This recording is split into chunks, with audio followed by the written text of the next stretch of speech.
Do Kwon denies claims that he is on the run from law enforcement, despite Interpol issuing a red notice for his arrest. And apparently, on a recent podcast, he explained he moved to Singapore from South Korea before the Terra collapse. And he said, in quote, "There's no reason why any government official would believe we fled to Singapore," and also denied claims that authorities froze his Bitcoin and that they moved LFG funds to Gemini. There's a lot of the same here. I, as a person that likes to critically think, I just don't understand why you have all this like news coming out about you, but you keep going on and talking about it. I don't know if he's really wanted by Interpol. I don't know exactly what's happening because I'm not in those countries.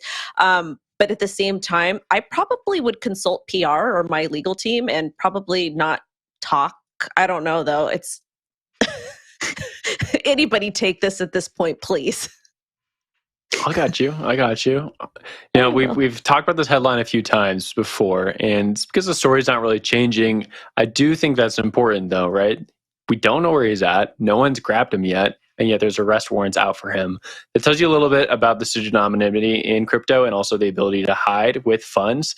If you have your Bitcoin or your Ether or whatever you have, your Terra Luna, you have your password to it, you can just go wherever and just camp out and sit back and tweet, turn off your location, of course, and then maybe even go on a popular podcast in crypto with Laura Shin and tell your side of the story. I think that tells you about like who the bad guys are in crypto these days. They still have access to everybody because of the platforms they build, even though nobody wants to be around them anymore.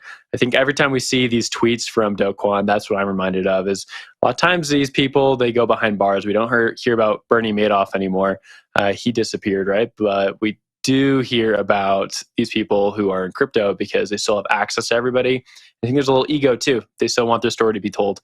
Shout out to Laura Shin for this pretty great interview. Looking forward to watching more of it as it rolls out. My first take on it from the clips I did see was that he was apologetic. Do Kwon was apologetic, but not overly apologetic. It's sort of that still like that same defiance was characteristic in this interview.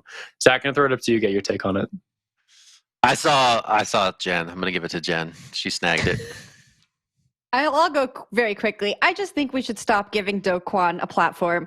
He's told us his story. He says he's not on the run. He's received no documentation. He thinks that regulators are out to lunch. I think we should just let him go into hiding. I feel like he's feeding off of this a little bit, you know? Like, if he really was remorseful, I don't know that if I felt the way that he claims to feel, that I would be out there on podcasts continuously saying that I'm taking responsibility, but really I did nothing wrong. And if you look at the law, it really confirms that I did nothing wrong. I think it also speaks to the issues with crypto law, right? He says that it's politically motivated. He pointed to the fact that what's happening doesn't operate within the current framework of the law in South Korea. And that's just it. We see it happening in the US too. Things that are happening that don't fit into the current framework of the law are being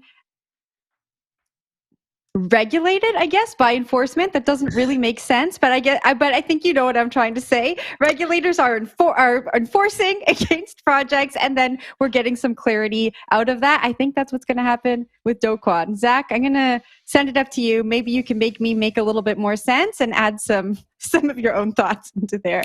I got nothing. I'm just going to put this. Okay. We're putting this segment down. We're putting this one. Oh, Wendy coming back in at the 11th hour. What do you got? I just want to say, regulate your mom if you want to regulate your mom or something like that. I don't even know this line anymore. What in the hell? All right. Well, this segment took a turn.